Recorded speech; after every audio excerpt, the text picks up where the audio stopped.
বন্ধুরা, আমরা প্রতিদিন নানা রকম ফল খাই।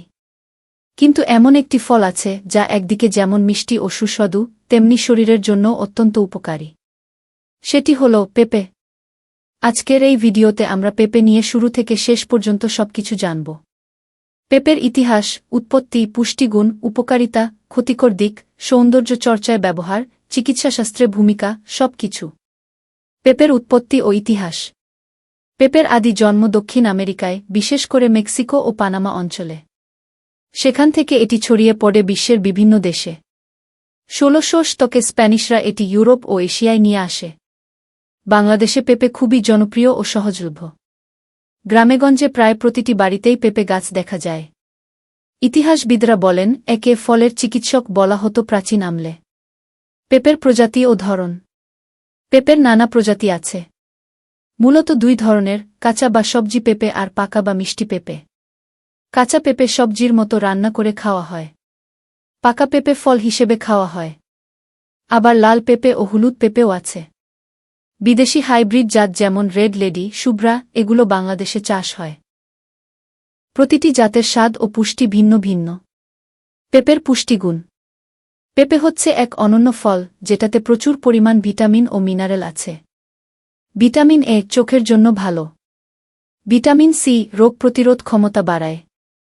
ভিটামিন ই ত্বক ও চুল সুন্দর রাখে। ক্যালসিয়াম, পটাশিয়াম, ম্যাগনেসিয়াম হাড় ও হৃৎপিণ্ডকে শক্ত রাখে। পাকা পেঁপেতে ক্যালোরি খুবই কম, কিন্তু ফাইবার বেশি। তাই এটি ডায়েটের জন্য আদর্শ ফল। কাঁচা পেঁপের উপকারিতা। কাঁচা পেঁপে শুধু সালাদে নয়, বরং স্বাস্থ্য সংরক্ষণে এক অমূল্য ফল। এর মধ্যে আছে প্যাপেইন নামের একটি বিশেষ এনজাইম, যা হজম শক্তি বাড়াতে সাহায্য করে। ফলে খাবার দ্রুত হজম হয়, পাকস্থলীর অস্বস্তি কমে এবং কোষ্ঠকাঠিন্যের সমস্যা অনেকটা দূর হয়। কাঁচা পেঁপে ডায়েটে ব্যবহার করা অত্যন্ত উপকারী। যেহেতু এতে ক্যালোরি কম এবং ফাইবার বেশি, তাই এটি দীর্ঘ সময় ধরে পেট ভর্তি রাখে এবং ওজন নিয়ন্ত্রণে রাখে। যারা নিয়মিত ডায়েট ফলো করেন তাদের জন্য কাঁচা পেঁপে আদর্শ। এছাড়াও কাঁচা পেঁপে প্রাকৃতিক অ্যান্টিঅক্সিডেন্টের উৎস। এটি শরীরের ফ্রি র্যাডিকেলগুলোকে কমিয়ে দেয়, যা বৃদ্ধির প্রক্রিয়া ধীর করে এবং শরীরকে সুস্থ রাখে। বিশেষ করে পেটে গ্যাস বা ব্লটিং সমস্যা থাকলে কাঁচা পেঁপে খাওয়া উপকারী। কাঁচা পেঁপের আরেকটি বড় উপকারিতা হল এটি ইমিউনিটি বাড়ায়। এতে থাকা ভিটামিন সি রক্তে প্রবাহ বাড়িয়ে শরীরের রোগ প্রতিরোধ ক্ষমতা শক্তিশালী করে। এমনকি কাঁচা পেঁপের রস নিয়মিত পান করলে হজমের পাশাপাশি চুল ও ত্বকেও উপকারী প্রভাব দেখা যায়। পাকা পেঁপের উপকারিতা। পাকা পেঁপে প্রাকৃতিকভাবে মিষ্টি এবং সহজে হজমযোগ্য। এটি শরীরকে শক্তি যোগায়, তাই শিশু এবং বৃদ্ধ উভয়ের জন্যই আদর্শ। প্রতিদিন পাকা পেঁপে খেলে আপনার শরীরের শক্তি ধরে রাখার পাশাপাশি রোগ প্রতিরোধ ক্ষমতাও বৃদ্ধি পায়। পাকা পেঁপেতে প্রচুর পরিমাণ ভিটামিন এ থাকে, যা চোখের স্বাস্থ্য রক্ষা করে এবং রাতের দিকে দেখার ক্ষমতা উন্নত করে। এছাড়াও এতে থাকা ভিটামিন সি এবং অ্যান্টিঅক্সিডেন্ট ত্বককে উজ্জ্বল রাখে, বার্ধক্য ধীর করে এবং ফ্রি র্যাডিকেল থেকে রক্ষা করে। রক্ত পরিষ্কার করতে পাকা পেঁপে খুবই কার্যকর। এতে থাকা ফাইবার রক্তের শর্করার মাত্রা নিয়ন্ত্রণে সাহায্য করে এবং রক্তের সঠিক প্রবাহ বজায় রাখে। হার্ট ও লিভারের জন্যও এটি উপকারী। পাকা পেঁপে হজম শক্তিও বাড়ায়, যদিও এতে কাঁচা পেঁপের মতো শক্ত প্যাপেইন নেই। তবে নিয়মিত পাকা পেঁপে খাওয়া পাচনতন্ত্রের জন্য সহায়ক। শিশুদের জন্য পাকা পেঁপে হল প্রাকৃতিক শক্তির উৎস। এটি হজমকে সহজ করে, শরীরকে সতেজ রাখে এবং রোগ প্রতিরোধ ক্ষমতা বাড়ায়। বৃদ্ধদের জন্যও এটি আদর্শ, কারণ এটি শক্তি বজায় রাখে এবং বার্ধক্যজনিত সমস্যায় সহায়ক। পেঁপে ও রোগ প্রতিরোধ। পেঁপে ডায়াবেটিস নিয়ন্ত্রণে সাহায্য করে। এতে প্রাকৃতিক শর্করা থাকলেও রক্তে গ্লুকোজ দ্রুত বাড়ায় না। হার্টের জন্য ভালো, কোলেস্টেরল কমায়। গবেষণায় দেখা গেছে পেঁপেতে থাকা অ্যান্টিঅক্সিডেন্ট ক্যান্সার প্রতিরোধে সাহায্য করে। পেঁপে ও সৌন্দর্য চর্চা। পেঁপে ত্বকের জন্য দারুণ। ফেসপ্যাক বানিয়ে মুখে লাগালে ত্বক উজ্জ্বল হয়। ব্ল্যাকহেডস দূর হয়। এছাড়া পেঁপে চুলের জন্য উপকারী। এতে থাকা প্রাকৃতিক এনজাইম চুল পড়া কমায়। পেঁপের বীজ ও পাতার ব্যবহার। পেঁপের শুধু ফলই নয়, বীজ ও পাতা ব্যবহারেও অনেক উপকার রয়েছে। পেঁপের বীজ হজম শক্তি বাড়ায় এবং পাকস্থলীর জন্য উপকারী। এতে অ্যান্টিব্যাকটেরিয়াল বৈশিষ্ট্য রয়েছে, যা ছোট ধরনের ইনফেকশন প্রতিরোধ করতে সাহায্য করে। পেঁপের পাতা এবং পাতার রসও অনেক উপকারী। আয়ুর্বেদিক চিকিৎসায় পাতা ব্যবহার করা হয় কৃমিনাশক, হজম উন্নত করার এবং ডেঙ্গু রোগীদের স্বাস্থ্যের জন্য। পাতা রস নিয়মিত পান করলে রক্ত পরিশোধিত হয় এবং ইমিউনিটি বাড়ে। সুতরাং পেঁপের বীজ ও পাতার ব্যবহার শুধু স্বাস্থ্যকর নয়, বরং প্রাকৃতিক ওষুধি শক্তিও প্রদান করে।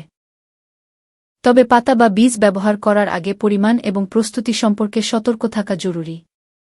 পেঁপে খাওয়ার সঠিক সময় ও নিয়ম। পেঁপে খাওয়ার সঠিক সময় ও নিয়ম জানা খুবই গুরুত্বপূর্ণ।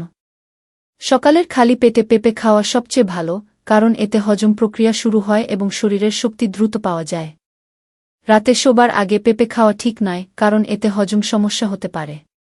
দুধ বা লেবুর সঙ্গে একসাথে খাওয়া উচিত নয়, কারণ তা হজমের সমস্যা তৈরি করতে পারে। প্রতিদিন মাত্র 1 কাপ পাকা পেঁপে খাওয়া, যা শরীরের জন্য যথেষ্ট। বেশি খেলে পেট বা হজমের সমস্যা হতে পারে, তাই পরিমিতি মেনে খাওয়া জরুরি। পেঁপে খাওয়ার ক্ষতিকর দিক। যদিও পেঁপে স্বাস্থ্যকর, তবুও কিছু ক্ষতিকর দিক রয়েছে যা জানা জরুরি। অতিরিক্ত পেঁপে খেলে ডায়রিয়া বা হজমের সমস্যা হতে পারে। তাই প্রতিদিন পরিমিত পরিমাণে খাওয়া উচিত। গর্ভবতী নারীদের কাঁচা পেঁপে খাওয়া পরামর্শযোগ্য নয়, কারণ এতে থাকা বিশেষ এনজাইম গর্ভের জন্য ঝুঁকি তৈরি করতে পারে। কিছু মানুষের ক্ষেত্রে পেঁপে খাওয়ার ফলে অ্যালার্জি বা চামড়ার জ্বালা হতে পারে। তাই প্রথমবার খেতে গেলে ছোট পরিমাণে চেষ্টা করা উচিত। সুতরাং পেঁপে খাওয়া স্বাস্থ্যকর হলেও পরিমাণ ও সময় মেনে খাওয়া সবচেয়ে নিরাপদ। বিশ্বজুড়ে পেঁপের ব্যবহার। থাইল্যান্ডে শুম তাম নামে বিখ্যাত পেঁপে সালাদ হয়। ভারতে পেঁপে চাটনি হয়। লাতিন আমেরিকায় পেঁপে দিয়ে স্মুদি বানানো হয়। বাংলাদেশে কাঁচা পেঁপে দিয়ে মাছ বা মাংস রান্না করা হয়। কৃষিতে পেঁপের চাষ। পেঁপে চাষ সহজ। জমি উঁচু হতে হবে, পানি যাতে জমে না। সার হিসেবে জৈব সার ভালো। গরম ও আর্দ্র আবহাওয়ায় ভালো জন্মে। 1 বছরের মধ্যে ফল পাওয়া যায়। কৃষকেরা অল্প জমিতে অনেক ফলন পান, তাই এটি লাভজনক ফসল। বন্ধুরা, আজ আমরা জানলাম পেঁপে নিয়ে ইতিহাস, পুষ্টিগুণ, উপকারিতা, ক্ষতি, ব্যবহার সবকিছু। প্রকৃতির এই দারুণ উপহারকে আমরা যদি নিয়ম করে খাই, তাহলে শরীর ও মন দুটোই ভালো থাকবে। এখন আপনাদের কাছে প্রশ্ন, আপনারা কাঁচা পেঁপে বেশি পছন্দ করেন নাকি পাকা পেঁপে? কমেন্টে জানাতে ভুলবেন না। আশা করি ভিডিওটি আপনাদের ভালো লেগেছে। ভালো লাগলে লাইক, শেয়ার ও কমেন্ট করতে ভুলবেন না। আর নতুন নতুন স্বাস্থ্য ও তথ্যপূর্ণ ভিডিও পেতে আমাদের চ্যানেল সাবস্ক্রাইব করে পাশে থাকুন। ধন্যবাদ।